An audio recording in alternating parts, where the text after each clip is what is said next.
Nous sommes en train de parler de cette institution qui sont au-delà des États. Et nous avions dit que si un État n'est pas d'accord avec ces institutions, cet État risque d'être asphyxié. Cet État risque d'être mis à mal. Nous avons parlé des bailleurs de fonds et dans ces bailleurs de fonds, il faut comprendre les coopératives Allemagne, Belge, France. Nous avons parlé aussi des agences des systèmes des Nations Unies.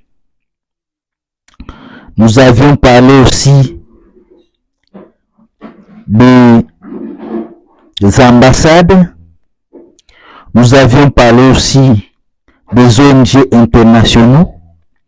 Nous avions parlé aussi des Croix-Rouges. Nous avions parlé aussi des Croix-Rouges. Nous avions parlé aussi des radios internationaux. Nous avions parlé aussi des agences des systèmes des Nations Unies. Aujourd'hui, nous allons parler de la MONUSCO. Vous devez savoir que l'ONU a succédé la Société des Nations. Et parmi la chute de la Société des Nations, il n'y avait pas les grands investisseurs américains, l'Amérique. Et on avait dit à cette société qu'elle n'était pas capable de terminer la guerre. C'est pourquoi les Nations Unies a été créées. Et parmi les grands bailleurs de fonds, c'est les États-Unis d'Amérique et d'autres pays d'Europe. Et vous devez savoir que en Afrique, nous contribuons d'une manière minime. Et vous devez savoir que celui qui donne, c'est celui qui domine. Alors que nous, la population, lorsque nous ne comprenons pas comment la MONUSCO fonctionne, nous risquons de nous battre avec eux sur le terrain, surtout en RDC. Nous avons développé l'animosité envers cette organisation, alors que c'est cette même organisation qui peut aussi nous aider à aller de l'avant lorsqu'ils vont produire un bon rapport pour nous. Nous avions dit que la MONUSCO, il vient en RDC parce qu'il y a l'insécurité et les ONG internationaux nous disent qu'il y a la pauvreté et la maladie. Mais la question qu'on doit se poser, l'insécurité provient de quoi? Des armes.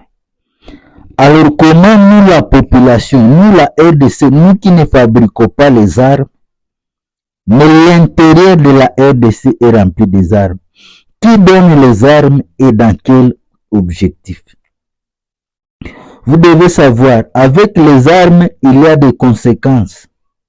Il y aura la pauvreté parce que nous allons fuir nos champs, nos bétails, notre commerce, et cela va engendrer la malnutrition, la mortalité, et cela va occasionner, nous allons attirer les ONG. Parce que si vous avez suivi la prise de Goma, il y a eu plus de 3000 morts, beaucoup de blessés. On nous dit que les sacs mortuaires sont nombreux. On finit par rapport aux gens qui doivent avoir. Alors la question c'est de savoir, est-ce que vous voulez que l'industrie qui fabrique les sacs mortuaires soit développée alors qu'en RDC, il y a encore des potentiels qui dorment, agricoles, touristiques, halieutiques, les commerces, Qu'est-ce que nous devons choisir? Nous voulons que nous puissions être aidés pendant plus de 30 ans. S'il vous plaît, on nous a aidés pendant longtemps. Le jour où ces bailleurs de fonds vont se fatiguer de la RDC, je ne sais pas ce qui va advenir. Ayez pitié de ces bailleurs de fonds qui donnent pendant plus de 30 ans de l'argent pour que nous puissions sortir de la situation que nous traversons. Je m'imagine le jour où CSR va quitter la RDC. Médecins Sans Frontières va quitter la RDC. D'autres ONG qui nous ont aidés pendant plus de 30 ans. Parce que ce sont aussi des humains. Il faut leur demander où est-ce que vous trouvez cet argent pour nous aider.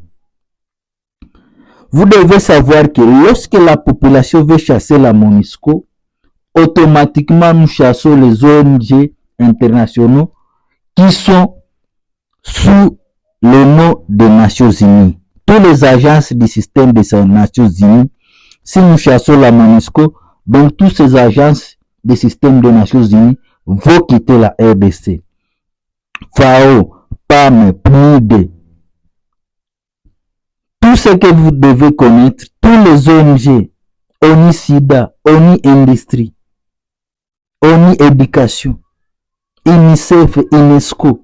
Si nous chassons la MONUSCO, automatiquement nous chassons les agences du système des Nations Unies. Donc imaginez si tous ces gens quittent la RDC, qu'est-ce que nous allons devenir? Est-ce que nous sommes prêts à prendre les relais? Parce que nous avions été habitués d'être aidés pendant longtemps, pendant plus de 30 ans. Moi, je regrette, j'ai peur que ces bailleurs de fonds, lorsqu'ils vont se fatiguer, qu'est-ce que nous allons devenir? La première cause qu'on nous dit, que pour que la MONUSCO puisse quitter, il faut qu'il y ait cessation des groupes armés, mais aussi que l'autorité de l'État soit sur tout l'étendue de la RDC. Il y a plus de 18 conditions qui sont à la table de négociation pour que la MONUSCO puisse quitter la RDC. Je vous dis ces deux conditions parce que ce n'est pas facile de les réaliser. La RDC est 81 fois la Belgique, il est 81 fois le Rwanda, 81 fois la Burundi. Imaginez, même si nous disons cela, le Rwanda ce n'est pas un petit pays, c'est un grand pays. Le Burundi ce n'est pas un petit pays, c'est un grand pays. La Belgique ce n'est pas un petit pays, c'est un grand pays. Imaginez d'abord ces deux conditions, que l'autorité de l'État soit sur tout l'étendue de la RDC, mais aussi qu'il y ait cessation de groupes armés. Donc, la MONUSCO vient de faire plus de 20 ans en RDC, donc je ne m'imagine pas qu'il puisse quitter aujourd'hui ou demain en RDC. Alors, comment la MONUSCO peut travailler en notre faveur? Il faut savoir que c'est eux qui décident l'essor des nations. Pour développer le tourisme, ces gens-là doivent être d'accord avec nous. Pour développer le commerce et l'agriculture, ces gens-là doivent être d'accord avec nous parce que c'est eux qui sont en contact avec les grands investisseurs américains, les grands investisseurs européens et les grands investisseurs asiatiques.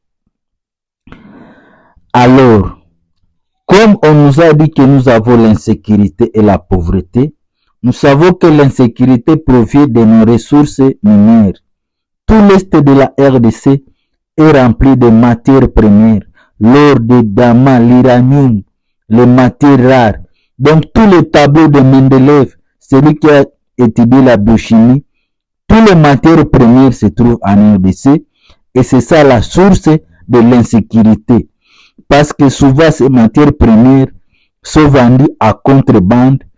Au lieu que l'État puisse se retrouver, ce sont les individus qui se retrouvent. L'autorité de l'État. L'autorité de l'État de la RDC, ce n'est pas facile parce qu'il y a des endroits où ce n'est pas facile d'y accéder. quitter Goma jusqu'à Walikale, 240 km, ce n'est pas facile.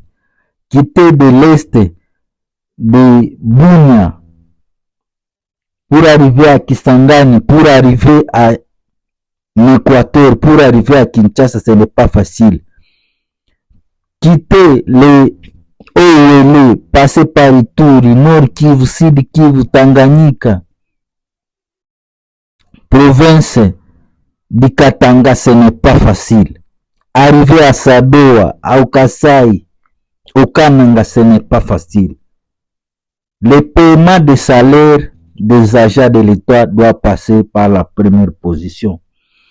Parce que si les agents de l'État sont payés d'une manière décente, comme les organisations des Nations Unies, à partir de $500 et au-delà, la corruption, le meurtre.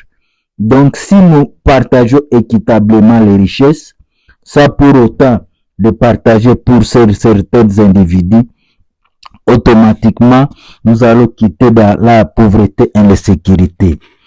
Comme nous venons de vous dire, la RDC, la MONUSCO ne peut pas quitter parce qu'il a 18 de conditions et parmi les 18, 2 nous posent problème. Nous, en tant que population locale, décidons de ne pas utiliser les armes pour nous tuer nos frères, pour que ces organisations ne puissent pas trouver de motifs, parce que ce sont ces mêmes organisations qui vont nous aider à apporter des industries de transformation. Je vous ai dit que nous devons transformer le potentiel de la RDC en argent. Nous devons voir dans le cacao, le chocolat, dans les cannes à sucre, le sucre de table, dans les matières premières, les lithium, les batteries électriques, dans les coltans, les condensateurs, donc l'électronique. Donc je vous appelle que nous avons un Congo à construire, pas un pays de ressources à piller ou à dévaliser. Nous sommes en train de mettre des enfants au monde. Qu'est-ce qu'ils vont retenir de nous, la jeunesse de 1990? Je vous ai parlé que nous avons l'insécurité et la pauvreté. Et cela, dans 6 mois, ça peut se terminer. Si nous refusons d'utiliser les armes que nous ne construisons pas, que les autres nous amènent pour nous manipuler, mais aussi la pauvreté, il suffit de faire 6 mois, nous allons récolter le maïs, les haricots, les patates douces, les soja, les millet, et nous allons automatiquement quitter de la pauvreté. Merci de nous avoir suivis. Aujourd'hui, nous allons terminer les 7 institutions qui sont au-delà des États. Mais nous parlerons aussi des multinationales. Nous devons expliquer à la population c'est quoi les multinationales. Et aussi, nous parlerons de la CPI, de la justice. Merci de nous avoir suivis. Rendez-vous dans nos prochaines vidéos.